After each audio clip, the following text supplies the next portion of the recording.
दोस्तों, आज की ये प्राचीन कहानी भक्त और भगवान के अनंत प्रेम को दर्शाती है।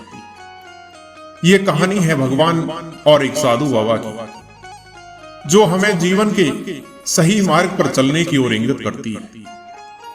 दोस्तों, अगर तुम्हें मृत्यु का समय पता चल जाए कि आज सहज ही मर जाना है, तो क्या तुम सोचते हो तुम्हारे दिन का व्यवहार वही रहेगा जो इसे ना पता चलने पर रहता है? क्या तुम उसी भांति अपने कार्य पर जाओगे? कल की भांति ग्राहकों का शोषण करोगे? क्या उसी भांति व्यवहार करोगे जैसा कल किया था?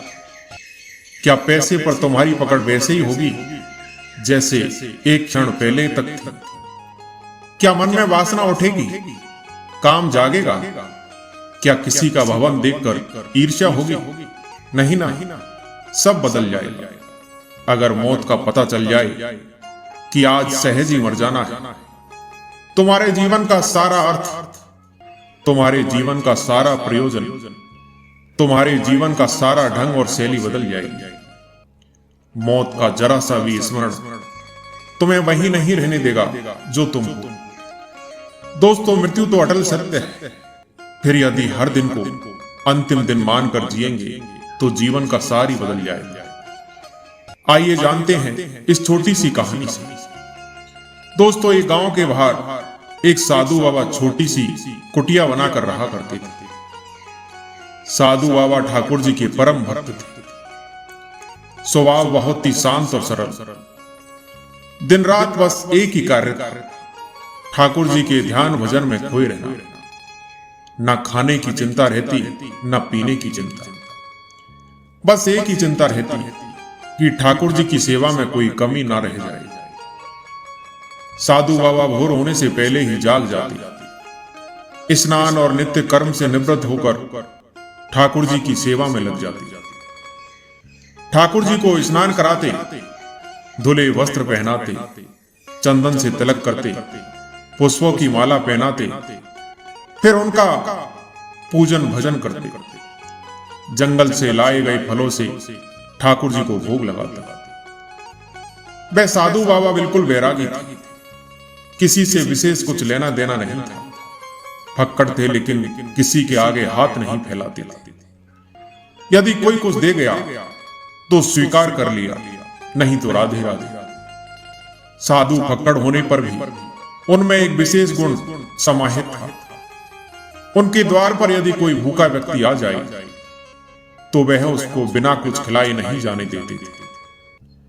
कुछ भी नहीं होता था तो जंगल से फल लाकर ही दे देते थे, किंतु कभी किसी को भूखा नहीं जाने दिया। भोजन बनाते तो सबसे पहले भोजन ठाकुर जी को अर्पित करते, फिर स्वयं ग्रहण करते। कभी भोजन नहीं होता था तो गुड़ से ही काम चला लेते थे। थोड़ा गुड़ ठाकुर जी को अर्पित करते और फिर थोड़ा खुद खाकर पानी पी लेते थे। एक बार क्या हुआ कि बरसात के दिन थे। कई दिन तक लगातार बरसात होती रही। जंगल में चारों ओर पानी ही पानी भर गया। अब जंगल से फल लाना संभव नहीं रहा। उनके पास रखा गुड़ भी समाप्त होने लगा।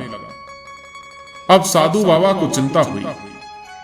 सोचने लगे कि यदि वर्षा इसी प्रकार होती रही तो मैं जंगल से फल कैसे ला पाऊंगा, ठाकुर जी को भोग कैसे लगाऊंगा। गुड़ भी समाप्त होने वाला है, ठाकुर जी तो भूखे ही रह जाएंगे।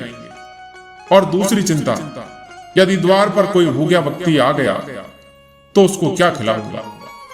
यही सब सोचकर साधु बाबा गहरी चिंता में डूब गए। उन्होंने निश्चय किया कि अब से मैं कुछ नहीं खाऊंगा और जो भी मेरे पास है मैं ठाकुर जी की और आने वालों के लिए रख लेता हूं। ऐसा विचार करके उन्होंने कुछ भी खाना बंद कर दिया और मात्र जल पीकर ही गुजारा करने लगे। किंतु ठाकुर जी को नियमित रूप से भोग देते रहे। साधु बाबा की भक्ति देखकर ठाकुर जी अत्यंत प्रसन्न हुए, किंतु उन्होंने उनकी परीक्षा लेने का विचार किया। 2 दिन बाद ठाकुर जी ने एक वृद्ध ब्राह्मण का रूप धारण किया और उनकी कुटिया में उस समय पहुंचे जब तेज वर्षा हो रही थी। वृद्ध ब्राह्मण को कुटिया पर आया देखकर साधु बाबा बहुत प्रसन्न हुए और उनको प्रेम पूर्वक कुटिया के अंदर ले आए। उनको प्रेम से बिठाया, कुशल क्षेप पूछी।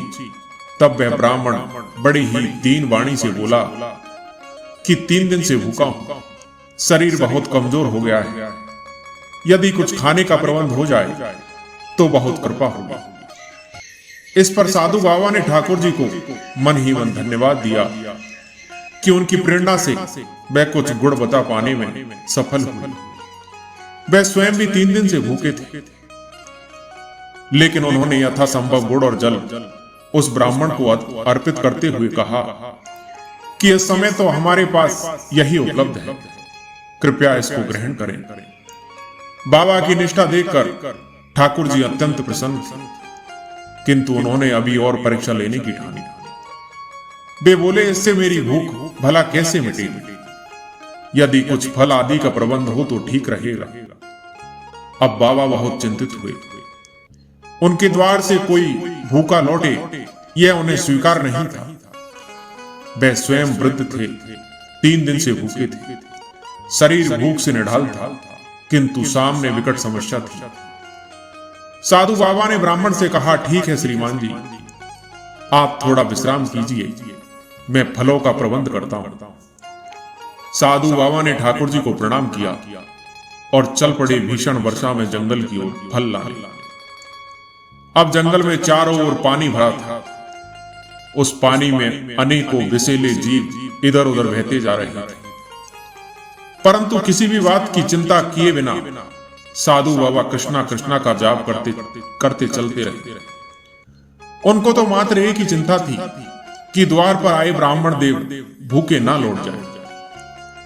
साधु बाबा जंगल पहुंचे, उन्होंने फल एकत्रित किए और वापस चल दिए। कुटिया पर पहुंचे तो देखा कि ब्राह्मण देव उनकी प्रतिज्ञा कर रहे थे।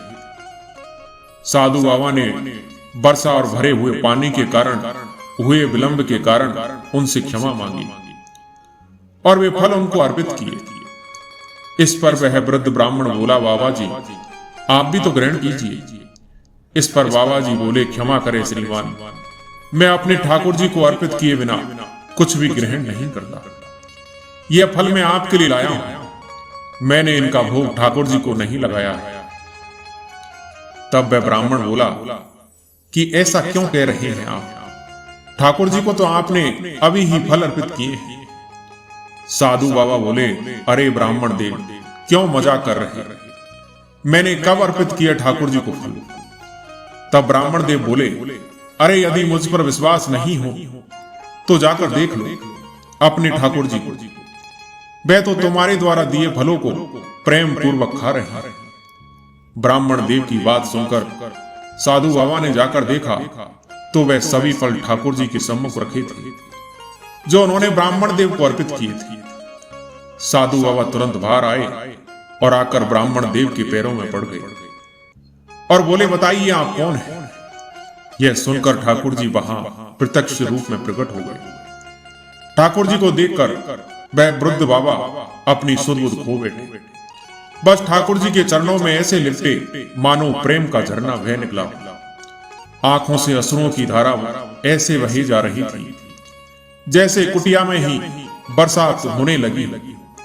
ठाकुर जी ने उनको प्रेम पूर्वक उठाया और बोले, तुम मेरे सच्चे भक्त हो, मैं तुम्हारी भक्ति, तुम्हारी निष्ठा और प्रेम से अभिभूत हूं। मैं तुम्हारी प्रत्येक इच्छा पूर्ण करूंगा, कहो क्या चाहते हो। किंतु साधु बाबा की तो मानो वाणी ही मारी गई, बस अश्रु ही वही जा रहे थे। वाणी मौन थी। बहुत कठिनता से स्वयं को संभाला और बोले, हे नाथ, जिसने आपको पा लिया हो उसको भला और क्या चाहिए। अब तो बस इन चरणों में आश्रय दे दीजिए। ऐसा कहकर वह पुनः ठाकुर जी के चरणों में गिर पड़े। तब ठाकुर जी बोले, मेरा दर्शन व्यर्थ नहीं जाता, मांगो क्या चाहते हो, कहो तो तुमको मुक्ति प्रदान करता हूं। यह सुनते ही बाबा विचलित हो उठे। बाबा बोले कि हे नाथ, मुझको यूं ना छलिए, मैं मुक्ति नहीं चाहता। यदि आप देना ही चाहते हैं तो जन्मों जन्मों तक इन चरणों का आश्रय दीजिए। मुझे बस यही वरदान दीजिए कि मैं बार बार इस धरती पर जन्म लूं और हर जन्म में आपके श्री चरणों के ध्यान में लगा रहूं। हर जन्म में इसी प्रकार आपको प्राप्त करता रहूं। श्री हरि बोले तथास्तु। भगवान श्री हरि के ऐसा कहते ही साधु बाबा के प्राण श्री हरि में विलीन हो गए। दोस्तों, उम्मीद करता हूं कि आपको ये कहानी जरूर पसंद आई हो। कहानी पसंद आई हो तो वीडियो को लाइक और सब्सक्राइब जरूर करें। धन्यवाद।